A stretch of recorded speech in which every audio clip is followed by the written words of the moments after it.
father and son training for an Ironman triathlon. What started out as a beautiful Sunday morning bike ride in April of 2011 turned deadly. A driver fresh off an all-night bender hit and killed David and Trey Doolittle.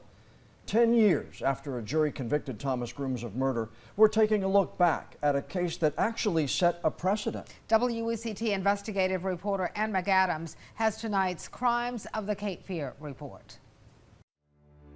David Doolittle was 46 years old. His son Trey, a high school senior, 2 weeks shy of his 18th birthday. They were training for a triathlon, out for a long bike ride on River Road when tragedy struck. Another driver, Rob Miller, saw the whole thing. County 911, what's the location of your emergency? I'm on River Road, right before you get to Ashton High School. The car behind me, license plate GXX2319, just hit two bikers. They're neither one's moving. Both have serious head trauma. About how fast was he going when he hit them, you know? I was going 50, 55. He was right behind me. And man says this one, he's barely breathing, but there is a pulse. Oh my God. Neither one of them conscious, and both of them. Please get someone here as soon as you can. This is the worst thing I've ever seen in my life. One of the victims bounced off the car and went 180 feet. That was Trey. David actually rolled over the hood, crushing the driver's windshield. The driver of the car, 63-year-old Thomas Grooms, tried to flee the scene, but Rob Miller blocked his path, took his keys, and held Trey's hand until authorities arrived. As I entered and I got past the fire truck and everything, I just saw a huge debris field, of bicycle parts, tires, seats, gloves, shoes. And at that point, I knew I had something very critical. Highway Patrol Sergeant Brian Phillips remembers the accident like it was yesterday. He says Thomas Grooms was still sitting in his car. I remember very distinctively walking over there and looking at a man that was just had this look on his face like he was confused, like he wasn't even in the world. Just kind of like the blank stare. I could instantly tell that something wasn't right. Trooper Phillips saw liquor bottles and beer cans littering the car, and after Grooms failed a field sobriety test, the trooper placed him under arrest. Crime scene investigator Lauren White went one step further, testing Grooms for substances that might not show up on a blood test. And they were saying he's on something. This is not just alcohol. He's on something else too. Lauren jammed some Q-tips up his nose in order to swab that. She also put his mustache under a black light and it glowed like a Christmas tree. Grooms wasn't just drunk. Tests showed he was high on bath salts. A synthetic drug that was not even illegal at the time under North Carolina law. This case helped make it illegal. It was mephedrone, which is a synthetic form of cocaine that makes you hallucinate and even deranged. Trey's mother, Joy, was in Charlotte at the time of the crash and got a voicemail that he'd been in an accident.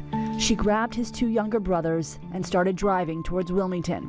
She was halfway here when she found out David had also been hit and did not survive. I remember distinctly telling the twins about their dad, and well, they already knew Trey had been hit, but I told them that their dad had been killed. When Joy finally made it to the hospital, the hallway leading to Trey's room in the intensive care unit was lined with his high school friends. And I got in to see Trey, and from the internal brain injury, his face was pretty much swollen beyond recognition. And I uncovered one of his feet because he had a plantar wart. And I had to see it just to make sure it was even him, because I didn't want it to be true. Not that I wanted it to be anybody else's child, but I didn't want it to be mine. Trey died the following day, and authorities were determined to put the man who killed him behind bars. Although Grooms told investigators he'd been on a quiet date the night before the crash, surveillance video and credit card records showed he'd actually been on an all-night bender with a prostitute. District Attorney Ben David set out to try Grooms for murder, even though that had never been successfully done before unless the defendant had a criminal history for drunk driving.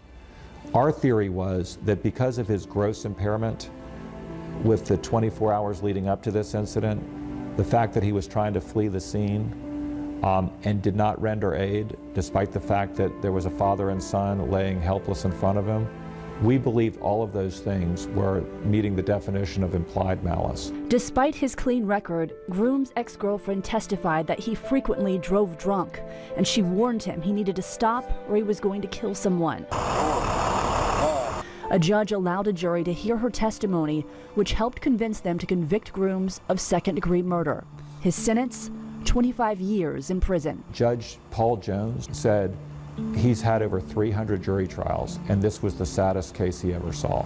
And this case is now being used as precedent around the state and even around the country to show that someone can be convicted of murder for an impaired driving case, even if they haven't been convicted of DWI before, if you can establish they've driven impaired before.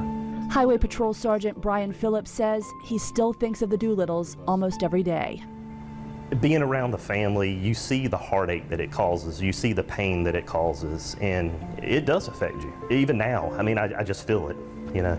It's just like reliving what you saw and having to deal with that family and express, you know, the sorrow for them, you know, but you have it in your mindset too that it's your ultimate responsibility as a law enforcement officer to provide every piece of evidence that you can to ensure that this guy goes to prison for what he did.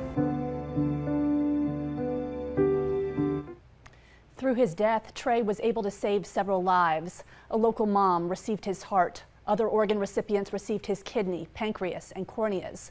Joy Blakely helps Trey and David's memories live on by advocating for organ donation, speaking for Mothers Against Drunk Driving, and reminding drivers to share the road with cyclists. Ann McAdams, WECT News.